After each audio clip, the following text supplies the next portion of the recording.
bangag na nagmamando dyan sa Malacanang. Bakit po? Kasi ang taong bayan, sabi na, negative 15% na bangag pa. Yes, pinakamababa sa isang presidente. Never in the history na wala nang tiwala ang taong bayan. Lalo na itong napakatakaw na estudyante ng One Ball University. Kilala mo ba yung itong 2,000? Itong si 2,000. Pero ngayon, dahil binenta ni Escudero, ni Pilay, yung kanyang kaluluwa doon sa babae at saka yung dating tauhan ni Noynoy Aquino ay kumaliktad. So ano na ngayon? Wala nang kaso kay Escudero. So ibig sabihin walang hustisya. Binibili lang ang kaso kung ikaw ay papasok sa kanilang sarili na desisyon, wala kang kaso at sasama ka sa kanila sa impyerno. John B. Crimolia, aristuhin, aristuhin, tuta pasista. John B. Crimolia, aristuhin, aristuhin, tuta pasista. Political advisor ng dating Pangulong Rodrigo Duterte, ngayon tagapangulo ng isa sa pinakamalaking alyansa ng mga iba't ibang sectoral organizations, ang kampila ng mamamayan, ang kanilang tagapangulo, dating Congressman Jing Paras, sa makasaysayang pagtitipon na ito. Maraming salamat ka Eric Celis, ang ating buhay na buhay na nagbibigay ng encouragement sa ating lahat. Itong si ka Eric, 5 kaso na ang sinampa ng walang hiyang gobyerno, mga kababayan. Bawat linggo, kinakasuhan siya dahil naninindigan siya para sa ating mga kababayan na inaapi itong bangag na administrasyon, pinamunuan ng mastermind ng corruption na si Bangag Marcos, according to Saldico. Yun. 100 bilyon in-insert, pinasingit doon sa Bicameral Conference Committee at noong na-implementar na ang Ghost Projects. Sabi ni Saldico, 25 bilyones ang tinanggap ni Marcos Jr. Sumigaw tayo! Umalis ka na, Bangag! Umalis ka na! Lumayas ka na, Marcos! Umalis ka na! Lumayas ka na, Marcos! Sigaw! Sigaw! Kabayan niyo ko, umalis ka na! Lumayas ka na, Marcos! Umalis ka na! Lumayas ka na, Marcos! Umalis ka na! Lumayas ka na, Marcos! Mga kababayan, kahapon,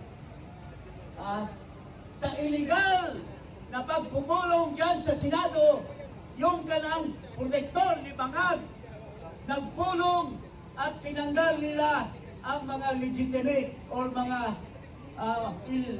legal na mga nag-upo sama sa ating Senate President na si Alan Cayetano. Sa botong 12, nagmaang-maangan sila na nasa legal na paraan sila.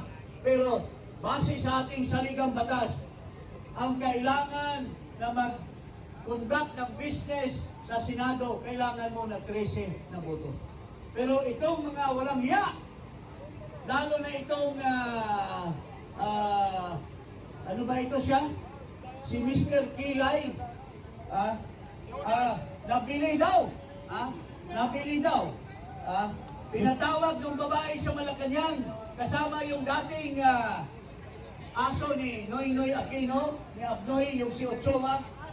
Talagang kinumbinsin nila si Kilay na tumalon sa kanilang parte. Pero kulang pa rin. Hindi pa rin nila nabuo ang 13. Kaya ngayon, andyan ang Blue Ribbon.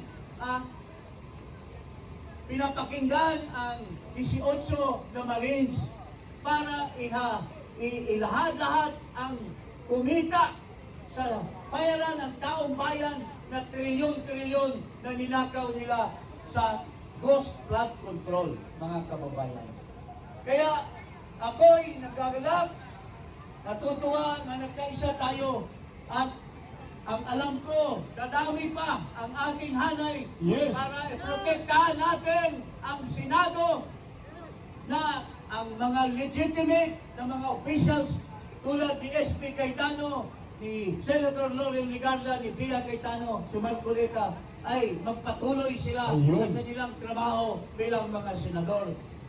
Kontra dito sa mga huwag ng mga senador, nag-walk out pa at nagsagawa pa ng illegal na assembly kahapon dyan sa Senado.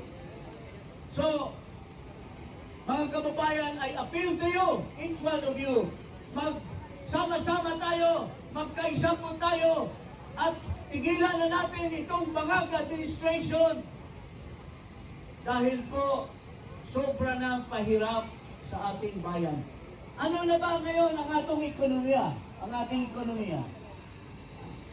Ang dami na naghirap, hirap na hirap tayong bumili ng mga gasolina. Punta tayo sa palengke, sobra-sobra ang taas ng presyo. At ang ating inflation maabot na malapit na sa 8%. At ang ating pera ngayon ay parang kengkoy na pera. Ang ating 62 pesos ay equivalent na ng $1. At ano po ang kahulugan niyan? Ang kahulugan niyan, kasi wala tayong farm produce sa mga bigas natin, ay inaangkat. So bawat angkat, kung ang $1 na gagamitin natin ay halagang 62 pesos, kukunti na lang ang mabibili natin bigas sa karami-raming pesos. Kaya wala nang pag-asa, tataas ng tataas ang ating presyo. Tapos kamakailan lang, naglabas ang social weather station. Wala nang kredibilidad itong bangag na nagmamando dyan sa Malacanang. Bakit po? Kasi ang taong bayan, sabi na, negative 15% na bangag pa. Yes, pinakamababa sa isang presidente. Never in the history na wala nang tiwala ang taong bayan dito sa bangag na namumuno pa rin. Tatawa-tawa, yung kanyang bibig ay pag ganun-ganun. Hiwi. Hiwi. Wala siyang kaibahan doon sa isang hiwi na miyembro ng akbayan dyan sa Congress. Oo, magkapareho. So, hindi tayo titigil dito. Magkaisa tayo hanggang matapos ang investigasyon ng Blue Ribbon at mapapakita sa taong bayan kung sino yung mga magnanakaw. Lalo na itong napakatakaw na estudyante ng One Ball University. Kilala mo ba yung itong Tuta Sen? Itong si Tuta Sen, sabi ng malalaman natin mamaya. Kasi sasabihin ng mga ating mga kaibigan ng mga Marines na nagdala sila ng Congressman Jig Paras. limang maleta. Sir, dito. excuse me. Total, nandito ka na. Habang nandito tayo at nandito kasama ko si Congressman Jing Paras, nagkakatulakan muli sa loob ng Senado. Sapagkat si DILG Secretary Jun Vic Rimulya nakikialam sa mga partisipasyon ng mga witnesses sa loob ng Senado. Walang hiya yan. Dapat, Congressman Jing, your opinion on this, dahil pwede ba siyang aristuhin sa kanyang pagiging alam? Aaristuhin yan because that is Sir, pakinggan niyo si Congressman Jing. base sa ating batas, disturbing the legitimate hearing in the Senate can be arrested by any time. Pwede siyang arestuhin. Ayun, narinig niyo, ng abogado to, abogado. Sergeant at Arms yan sa Senado. Abogado to si Congressman Jig Paras. Oo. Takpan, Congressman. John Vic Rimulya, aristuhin, tuta, pasista. Sabay-sabay tayo. Mga kababayan, sabayan niyo si Kaya Eric, nakikipagtulakan si John Vic Rimulya. Dalawang senador na, si Pia Cayetano, nakipagtulakan siya, at ngayon kay Senator Robin Padilla. Sabayan niyo si Kaya Eric, brother. Oliver, manamig ko muna kay Congressman Jig.